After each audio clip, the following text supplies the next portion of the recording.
میرے اوپر قرضہ ہے, مجھے کچھ پیسوں کی حاجت ہے. فرمانے لگے میں نے کچھ پیسے کہا, انہوں نے ایک آواز دی تو ان کا غلام آیا ایک اونٹ کے اوپر لدا ہوا سامان لے کے. کس کے اوپر؟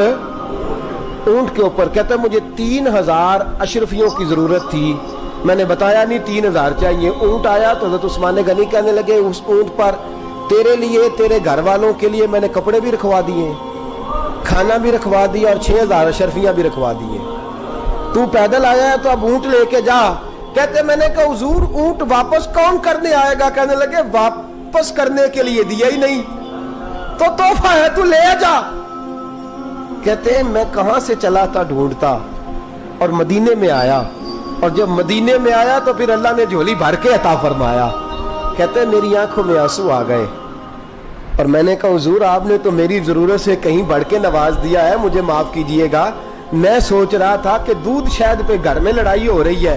آپ فرمانے لگے رب نے جو مجھے پیسے دیے ہیں اس لیے نہیں دیے کہ میری اولادیں موج مستی کرتی پھرے, میرے مالک نے مجھے نوازا ہے تاکہ میں محمد عربی کی امت کی نوکری کروں صلی اللہ علیہ. یہ سخاوت کا حال. فرماتے میں نے نہیں بتایا کہ مجھے سیدنا صدیق اکبر نے بھیجا ہے. فرماتے میں دروازے تک گیا تو میں نے کہا شکریہ, جزاک اللہ, آپ کی مہربانی. تو مسکرا کے فرمانے لگے میرا شکریہ ادا نہ کر, ابو بکر صدیق کا کر. میرا نہ شکریہ ادا کر, شکریہ ابو بکر صدیق کا جس نے تجھے یہ رستہ دکھایا ہے. فرماتے میں نے کہا حضور آپ فرمایا جاؤ جاؤ جاؤ تمہارا کام ہو گیا نا, تفصیلات میں نہ جاؤ. یہ شان سخاوت سیدنا عثمان غنی رضی اللہ تعالیٰ عنہ کی.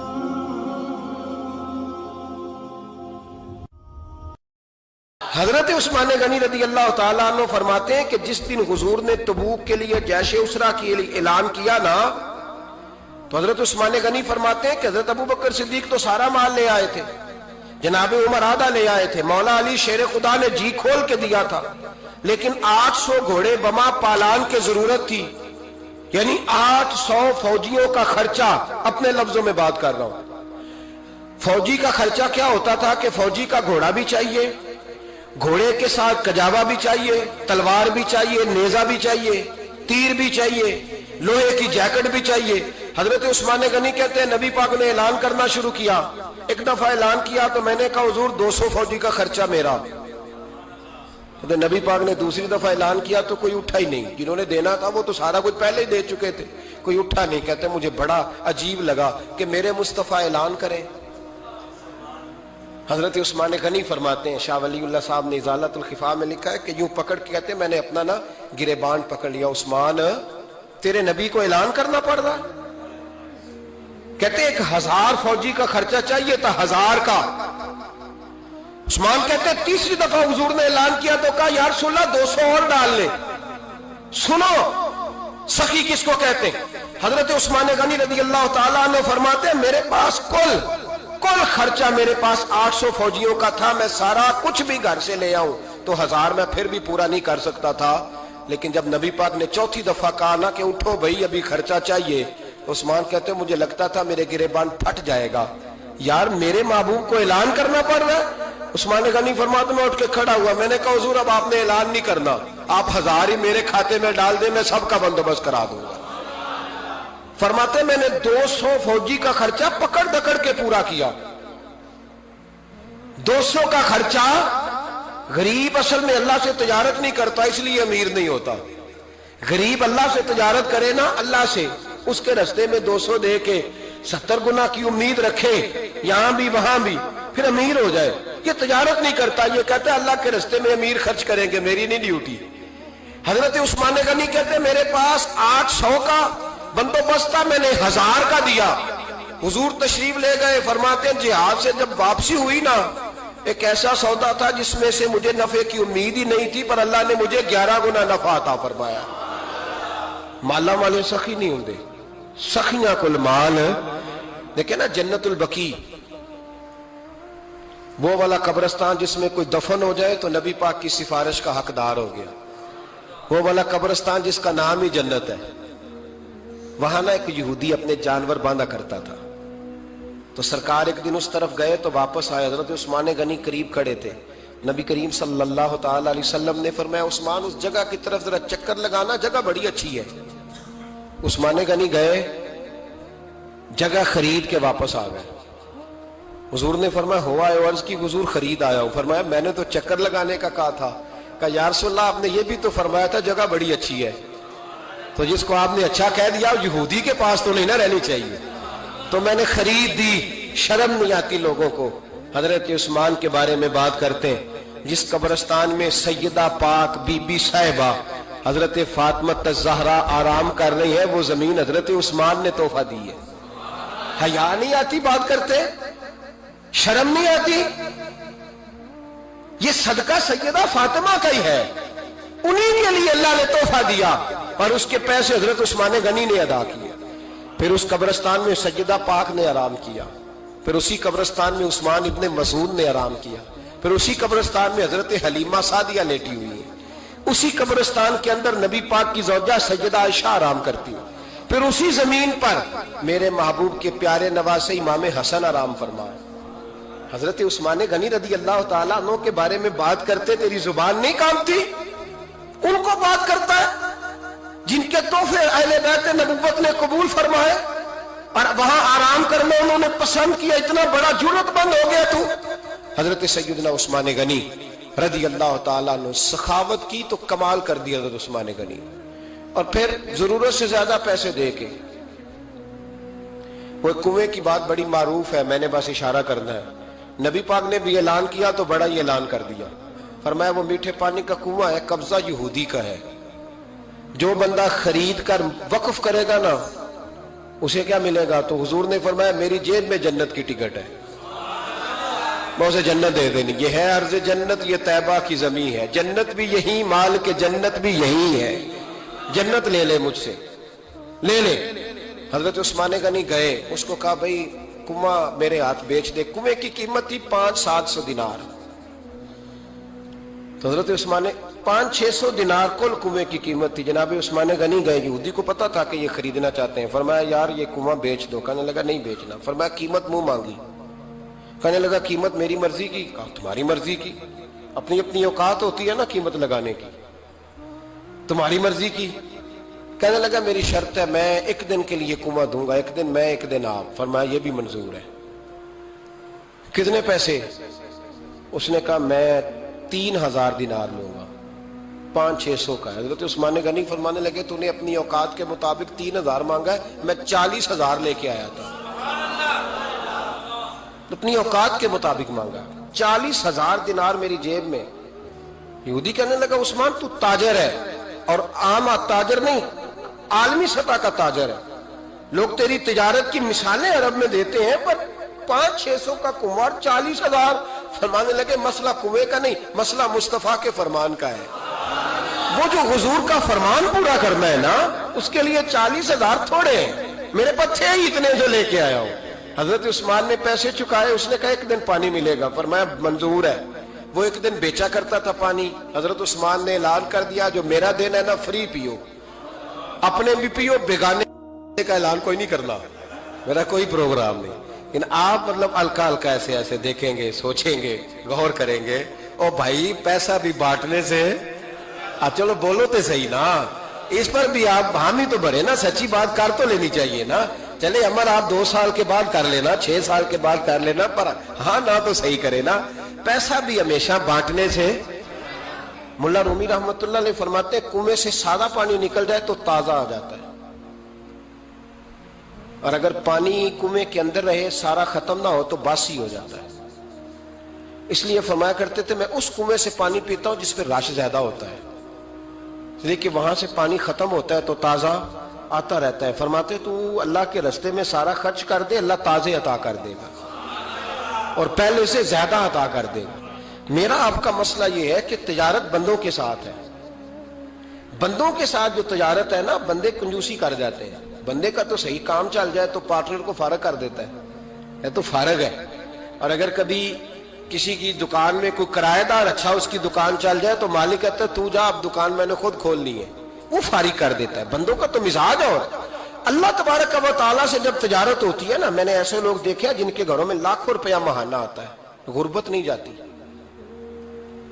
ان کو سوچنا چاہیے کہ کثرت والا پیسہ آیا ہے پر برکت والا نہیں آیا۔ حضرت عثمان غنی رضی اللہ تعالیٰ عنہ فرماتے ہیں کہ میں نے پہلے بھی میں بڑا تاجر تھا، لیکن جب سے مصطفیٰ کے نام پر خرچ کرنا شروع کیا، پھر کہاں کہاں سے آیا کب، اور بڑی سیانی بات فرماتے ہیں۔ آپ فرماتے ہیں میں کلمہ پڑھنے سے پہلے تجارت کو وقت زیادہ دیتا تھا، اور مسلمان ہونے کے بعد میں نے تجارت کو ٹائم تھوڑا دیا، پر اللہ نے روزی مجھے زیادہ عطا فرمائی۔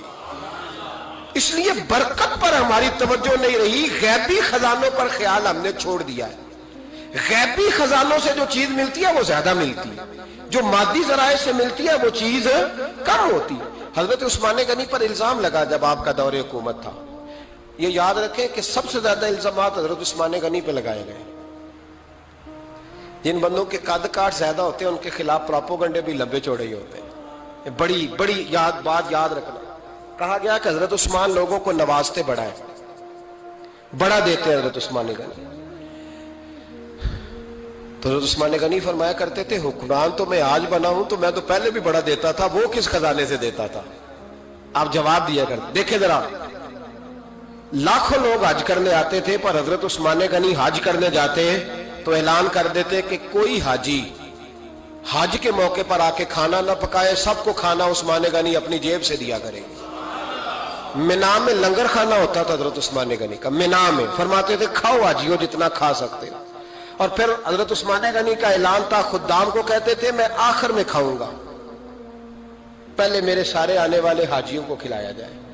ایک بات اور سن لیں، بڑا ستایا گیا حضرت عثمان غنی کو، پراپوگنڈے کیے گئے، آپ کے خلاف مہم چلی، عبداللہ ابن سبا نے بڑی مہم جوئی کی آپ کے خلاف، یہودیوں نے مسلمانوں کا روپ دھار کر بڑا آپ کو ستایا، تکلیفیں دی، جی آپ اپنے رشتہ داروں کو بڑا دیتے ہیں، فرمایا کرتے تھے جیب سے دیتا ہوں، مال خزانہ سے نہیں دیتا۔ حضرت عثمان غنی رضی اللہ تعالیٰ عنہ کو بڑا ستایا گیا۔ یہ واحد خلفائے راشدین میں خلیفہ ہے جن کا 40 دن پانی بند کیا گیا، کھانا نہیں آنے دیا گیا۔ لیکن کمال ہستی حضرت عثمان غنی کی، مولا علی جیسے شیروں نے جا کے کہا آپ اشارہ کریں، یہ جو آپ کے خلاف نکلے ہوئے ہیں تو ایک تلوار سے مار دیے جائیں گے۔ تو حضرت سیدنا عثمان غنی فرمانے لگے میں وہ والا مینڈا نہیں بننا چاہتا جس کی وجہ سے مدینے کی گلیاں رنگین ہو جائیں، امن کا کعب خلافت چھوڑ دیں۔ فرمایا حضور نے کہا تھا اللہ تمہیں ایک قمیض پہنائے گا، لوگ اتارنا چاہیں گے، تم نے اتارنی نہیں۔ صبر سے، حوصلے سے، اطمینان سے، یہ وہ واحد ہستی ہے حضرت عثمان غنی، انہوں نے شہادت قبول کر لی لیکن تلوار نہیں چلنے دی، لوگوں کو ایک دوسرے کے گلے نہیں کاٹنے دی۔ وہ شخصیت ہے حضرت عثمان غنی کی، لیکن بڑا ستایا گیا، بڑا پراپوگنڈا۔ مجھے بتائیے اس کے بارے میں اللہ قرآن کی آیتیں نازل کر دے، اور جس کے بارے میں مصطفیٰ کریم ایک بار نہیں تین بار جنت کی بشارت عطا کر دے، کوئی بندہ ہمیں تاریخ بتائے، حوالے دے، کہانیاں سنائے، تو ہم اس کی کہانیاں دیکھیں گے یا نبی پاک کا فرمان دیکھیں گے؟ بولیں، جا کے بولیں، جا کے۔ کسی کہانی پر کبھی بھی کان، بس ایک حدیث میں نے بڑی دفعہ سنائی ہے، پھر سناتا ہوں، ترمذی میں ہے، نبی پاک جنازگاہ تک گئے جنازہ پڑھنے، یا رسول اللہ فلاں آدمی انتقال کر گیا، جنازگاہ تک تشریف لے گئے جنازہ پڑھانے، لیکن جنازگاہ تک پہنچ کر محبوب نے فرمایا اس کا جنازہ نہیں پڑھانا۔